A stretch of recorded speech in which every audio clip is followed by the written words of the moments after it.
আজকে গিয়েছিলাম চাষারা শহীদ মিনারে। সো হঠাৎ করে চোখে পড়লো পানিপুরি, তো ভাবলাম যে কেন ট্রাই করা যায়। পানিপুরি প্রতিটা পিসি হচ্ছে 5 টাকা করে। সো আপনি যে কটা খাবেন ওই অনুযায়ী একটা করে আপনাকে দিবা। আর এখানে অনেক রকমের টক ছিল। তো প্রথমে হচ্ছে আমি টক দইটা দিয়ে ট্রাই করতেছিলাম। টেস্ট মোটামুটি অনেক বেশি তা বলবো না।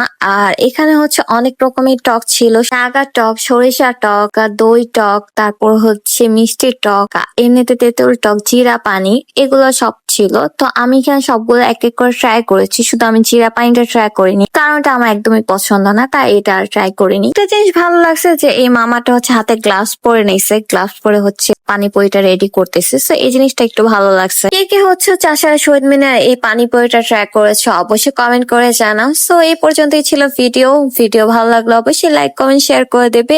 আর নতুন নতুন ভিডিও পেতে হলে অবশ্যই পেজটাকে ফলো করে দেবে। আর আমার ইউটিউব চ্যানেলটাকে অবশ্যই সাবস্ক্রাইব করে দেবে। দেখা হবে নেক্সট ভিডিওতে। আল্লাহ হাফেজ।